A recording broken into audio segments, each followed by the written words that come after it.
Tonight on First at 9, this Tuesday the 15th of October 2024. Next move. Cabinet spokesman requests former MP Udega Mampila to hand over reports on Easter Sunday attacks. Government to present vote on account to Parliament in November. Cabinet decisions. Cabinet approves the procurement of a new software for recording and managing foreign debt. Concessionary fuel prices for fishing vessels also given the green light. Protect the trust. President highlights the necessity of an efficient public service. Affirms the importance of safeguarding the integrity of the people's mandate. Downpours. Heavy rainfall across the island leaves over 159,000 people severely affected. Met Department forecasts heavy rains will subside from tomorrow onwards. ඔබේ විශ්වාසය දෙනු සෙන්සුරයින් දැන් ළඟමැති ෆාමසියෙන් ලබාගත හැක. වැඩිම මනාපෙන් ජනතා තේරීම මෙවරත්. සුදේශී original කුහුඹම තමයි. Hi, I'm Fiza. Are you after O-levels? If you are, join our ANC Foundation program. Crunchy goodness for hunger on the go. From Derana, this is Derana First at 9. Live from Studio 24 in Colombo. Good evening and welcome to tonight's edition of Derana First at 9. I'm Tarindu Mahendra, joining you live with the latest in Sri Lanka and from around the world. And in your top story this evening, government is expected to present a vote on account to the new parliament after the general election in November, ahead of the full budget for 2025. Cabinet spokesperson Minister Vijitha Herath made this assertion during the cabinet press briefing held today. Meanwhile, responding to former parliamentarian Udega Mampil's allegation that the government is concealing the Presidential Investigation Committee reports on the Easter Sunday attacks, Minister Herath requested that the former MP hand over the reports which he allegedly possesses within 3 days. Commenting on the issue regarding the issuance of passports, the cabinet spokesperson clarified that following court proceedings, new passports will be issued starting next Monday. විද්‍යුත් passport ගෙන්වීම සඳහා කලින් tender කැඳවලා යම් අනුමැතියක් ලබාගෙන තිබුණා. Approval was given in a previous cabinet meeting to purchase electronic passports. However, due to delays, it was decided to purchase 750,000 regular passports from the same firm. However, the permission to print these passports was given to the firm from whom we previously purchased passports. This led to legal complications, necessitating court intervention. In the end, an agreement was reached for the previous firm to print the passports at a specified price. As a result, a new set of passports will arrive in Sri Lanka by next Saturday and the issuance of new passports will begin on Monday. සඳ ඉඳලා නව passport එක නිකුත් කරනු ලබන.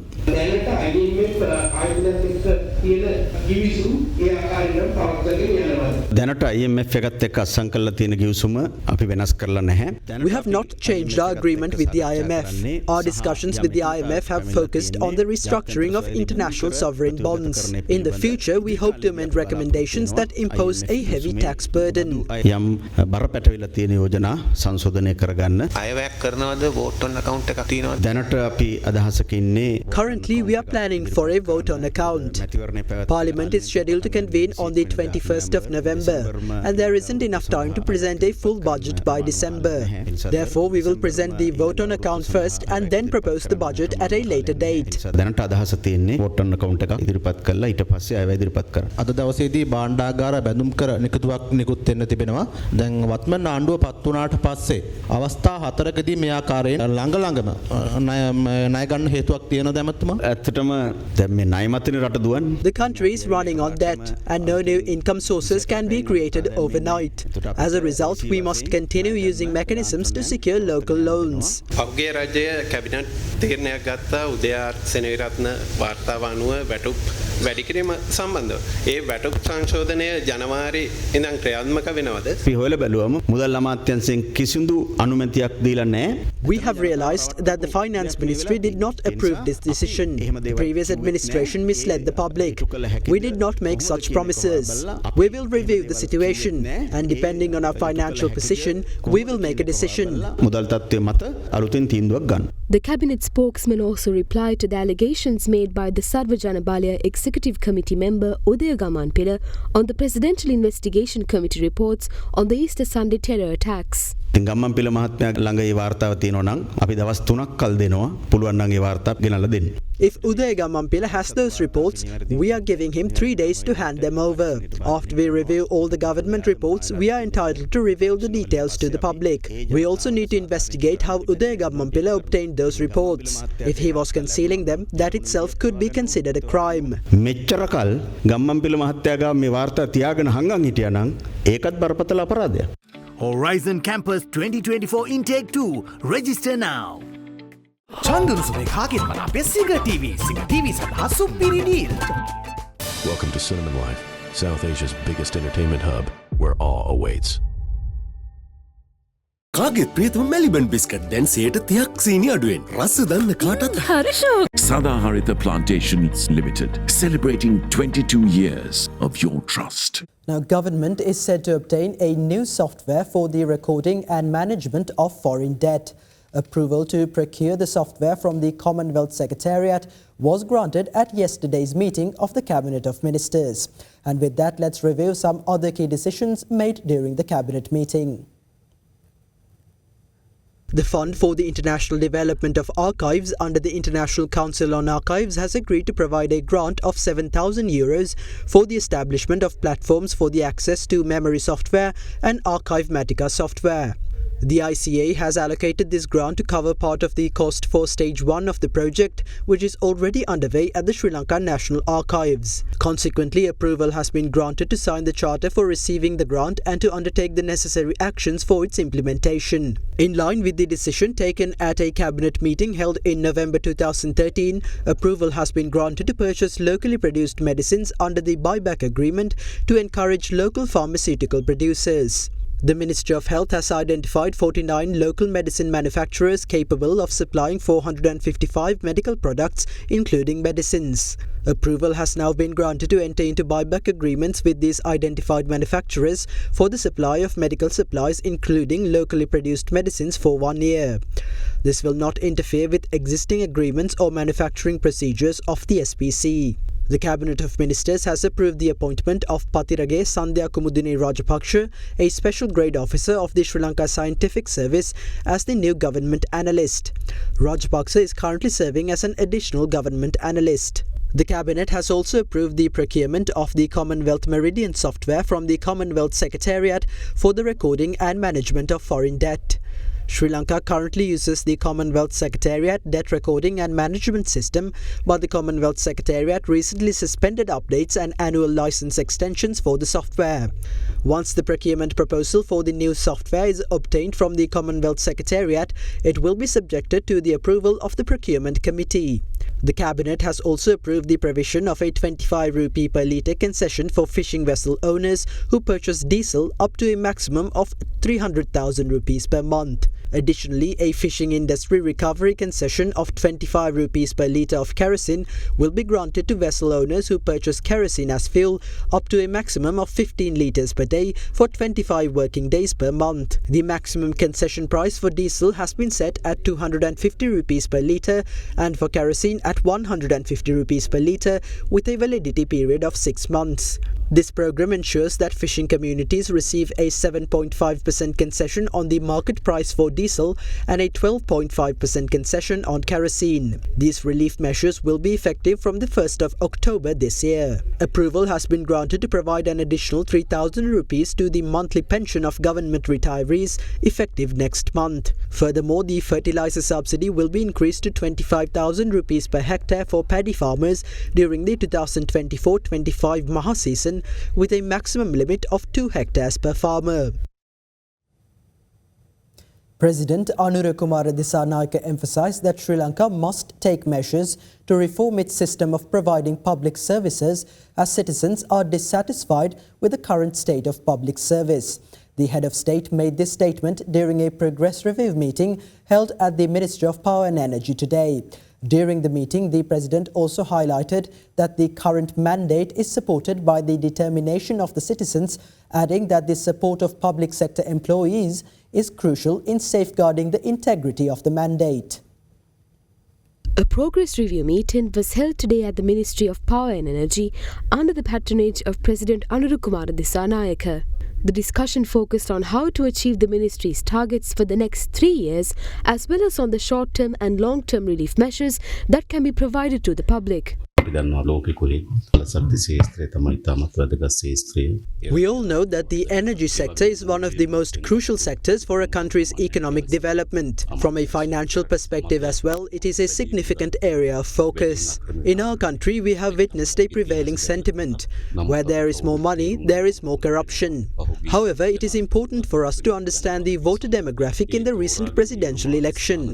Choosing us is itself a choice backed by determination. There are two key reasons behind this. First, the general public is dissatisfied with the services provided by the state sector. Therefore, we bear the responsibility of creating an environment where we can deliver these services efficiently without inconveniencing the public. Additionally, we must treat the protection of public funds with the same level of responsibility and respect as we do the property of the clergy. We do not have the right to misuse or waste a single cent of public money. Each of us, including myself, is responsible for this mandate. There may be past issues and allegations. However, let's set those aside for now. Moving forward, I believe your continued support is vital in safeguarding the integrity of this mandate. As a country, we cannot afford to continue in the manner of the past. Change is necessary, and I invite you to be part of that change. තවදුරටත් අපේ රටට මෙහෙම යන්න බෑ මේක අනිවාර්යෙන් වෙනස් කළ යුතුයි. අන්නේ වෙනස් කිරීමේ පංගුකරුවන් කොටස්කරුවෝ වෙන්න කියලා තමයි පළමුවටම ආරාධනා කරන්නේ. Over 159,000 people across 13 districts continue to remain affected due to the incessant downpours that prompted heavy flooding island-wide. Against this backdrop, the Ministry of Education announced that all schools in the western and southern provinces, except those affected by flooding and those used to shelter displaced people, will reopen tomorrow for academic activities. Meanwhile, the Department of Meteorology says that the prevailing heavy rains will gradually subside from tomorrow onwards.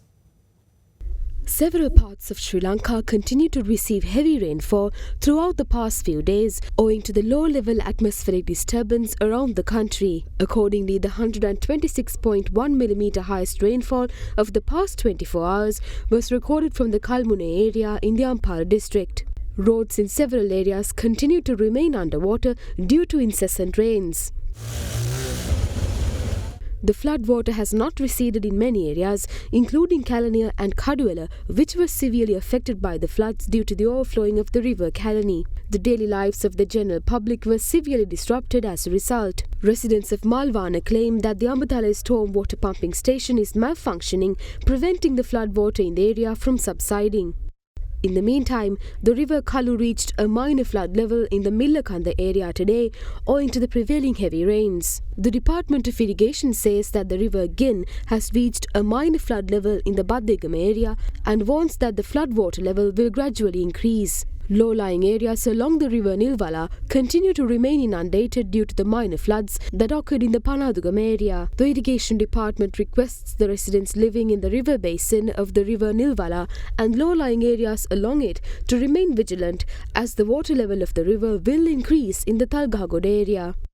The Department of Irrigation further noted that the water level of the Attunagalu, which prompted floods in the Gampaha district during the past few days, is currently receding. Meanwhile, flood relief efforts launched in view of the inclement weather are continuing island-wide.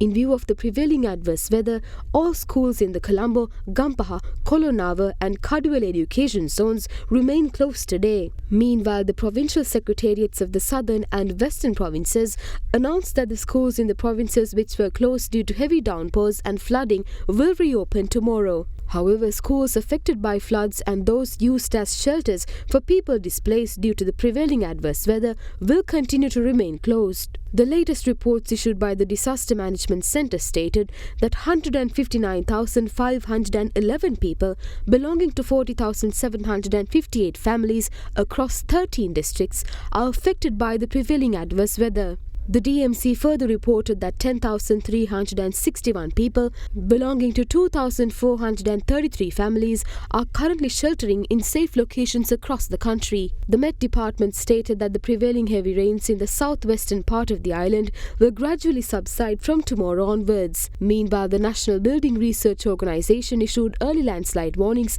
to 7 districts.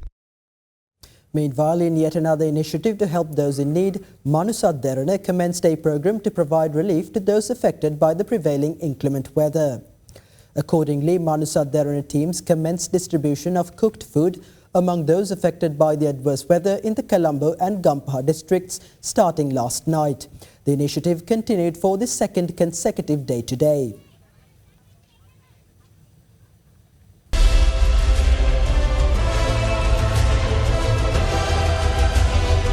Sri Lanka decides 2024. The Election Commission expects to conclude the issuance of preference numbers of candidates contesting the general election by tomorrow. Meanwhile, earlier today, the election regulatory body held discussions with the secretaries of the political parties contesting this year's parliamentary election regarding the campaign expenditure limit for the election. The Commission will inform the parties of the expenditure limit following calculations that will be made by taking into consideration the land area and number of voters in each electoral district. The Election Commission convened a meeting earlier this morning with the secretaries of the political parties contesting the 2024 parliamentary election to reach a consensus on the campaign expenditure limit for the election. Explanations were made regarding the code of conduct to be adhered to pursuant to the Regulation of Election Expenditure Act. It is mandatory and essential for every candidate, even nationalist candidates, to submit a campaign expenditure report within 21 days of the election. We expect that there will be some manner of regulation regarding independent groups contesting without a voter base. Discussions focused on how much money a candidate should be allowed to spend. Every party submitted proposals regarding the amount of money that can be spent for each candidate. We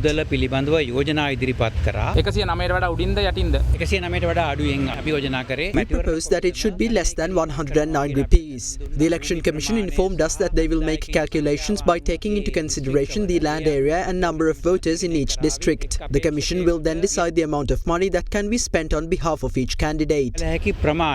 Meanwhile, the Election Commission announced that it has received the preference numbers of candidates contesting the general election from all electoral districts. A spokesperson for the election regulatory body stated that once the preference numbers are verified, the documents will be resubmitted to the respective district secretaries. Accordingly, the Commission expects to complete the issuance of preference numbers by tomorrow. And with that, here's a look at the latest political developments ahead of the parliamentary election. ඇත්තම අවංකවම කියනවා නම් අපි බලාපොරොත්තු නොවිච්ච ප්‍රතිඵලයක් තමයි ගිය වතාවේ ලැබුණේ ජනාධිපති. We acknowledge that the presidential election produced an unexpected result. We must not forget that the other presidential candidates received 58% of the votes while the NPP obtained 42%. SLPP also secured a certain amount of votes from that 58%. Currently, we as a party intend to increase our stability among that 58% of voters. අපේ ශක්තිය ස්ථාවරත්වය තහවුරු කර ගැනීම තමයි මේ අවස්ථාවේදී පක්ෂයක් හැටියට කටයුතු කරන්නේ. රනිල් වික්‍රමසිංහ ජනාධිපතිතුමා මැතිවරණය අවසන් වෙච්ච ගමන්ම Following the presidential election, former President Ranil Wickremesinghe extended an invitation to all parties in the opposition to unite and contest the upcoming general election. However, Sajith Premadasa refused this invitation. Afterwards, we observed that some candidates representing his party have resigned from their party positions. Some even asked people not to support the party. අද අපිට දකින්නට ලැබෙනවා මන්ත්‍රීවරු අපේක්ෂකත්වයේ ඉන්නවා පක්ෂයේ තනතුරු වලින් අයින් වෙනවා. සමහරු ඡන්දෙ දෙන්න එපා කියලා. හැමෝම සතුටු කරන 100ක් බෑ. We cannot take decisions that will satisfy everyone. This is a problem that affects all political parties, not just the SJB. It is imperative that we voice our concerns about national issues rather than these minor ones. The party that can lead the nation out of this dilemma must be chosen. reason. We request the public to compare our list of nominees with that of other major parties. At a time when the party organisers of the Samaki Jana Balawege resigned from the SJB, grassroots level SJB members are joining SLPP. Members of all political parties have joined the Sri Lanka Podu Jana Peramuna to form a powerful opposition in the country. Having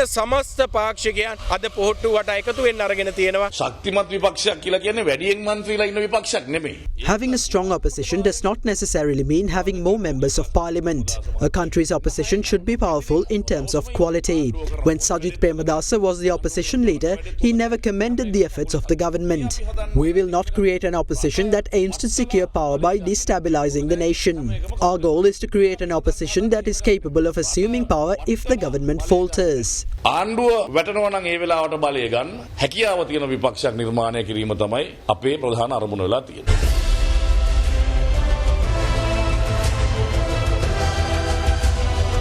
Sri Lanka decides 2024. Fast track your career from O levels with eSoft. කාගෙත් ප්‍රියතම Maliban biscuit දැන් 30ක් සීනි අඩුවෙන්. රස දන්න කාටත් හරිෂෝ දරුවන් ගැන ඒ තරම්ම හිතන නිසයි ලංකාවේ අම්මලා විශ්වාසයෙන් මෙලිබන් කිරිම දෙන්නේ. After O-levels, start your Australian university degree in just 8 months with ACBT's Foundation Program. Enrollments close on 21st October. Call 071 115 1234 for Colombo or 077 011 3223 for Kandy.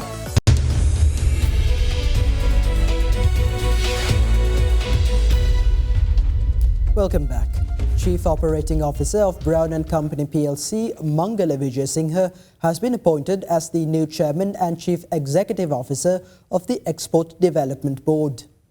Vijay Singha is a member of the Institute of Chartered Professional Managers of Sri Lanka. He also holds a bachelor's degree in economics from the University of Sri Jayawardenepura and a Master of Business Administration. Mangala Vijay Singha succeeds veteran export professional Dr. Kingsley Bernard, who assumed the EDB's chairmanship on the 3rd of April last year. Sri Lanka's national poverty line decreased by 221 rupees to 16,152 rupees in August this year from 16,373 rupees in July. Meanwhile, the index of industrial production increased 1.2% year-on-year in August 2024, with the overall index for the manufacturing sector being recorded at 91.3%.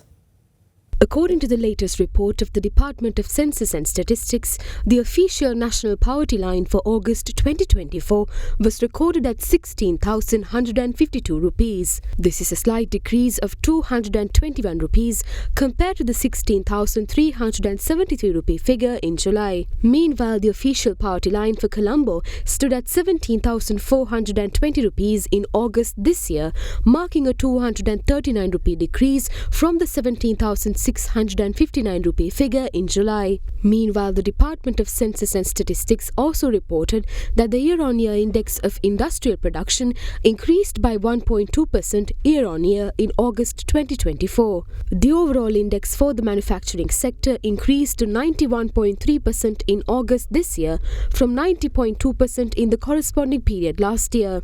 In the meantime, the month-on-month IIP stood at 91.64% in August 2024, recording a 0.1% increase compared to 91.55% in July. The year-on-year IIPs of food products, the manufacture of textiles and the manufacture of wearing apparels saw increases of 2.5%, 10.5% and 36.8% respectively. However, the production of beverages and tobacco products saw a decrease in August 2024 compared to last year. Cinnamon Life at City of Dreams Sri Lanka hotel complex, developed by the John Keells Group with an investment of over $1.2 billion was declared open today. Cinnamon Life at City of Dreams Sri Lanka encompasses 687 luxury rooms and offers multiple entertainment venues, including ballrooms, high-tech event and conference facilities. The hotel complex also has the capacity to host over 5,000 guests in multiple locations across its various spaces. This makes Cinnamon Life at City of Dreams Sri Lanka the largest event venue in Colombo. Meanwhile, the shopping mall and entertainment areas of the hotel complex are scheduled to open in mid-2025, marking the final phase of the project. Now, the Colombo Bourse closed on a mixed note today with price gains in counters such as Sri Lanka Telecom, Melster Corp and Dialog Asiata. The benchmark all-share price index climbed 0.09% to settle at 12,257.69 points. The S&P SL20 meanwhile fell by 0.20% to end at 3,607.38 points. Market turnover crossed 1.8 billion rupees. The capital goods sector was the top contributor to the market turnover, followed by the consumer services sector. Foreign investors closed as net buyers, purchasing shares worth 355.9 million rupees.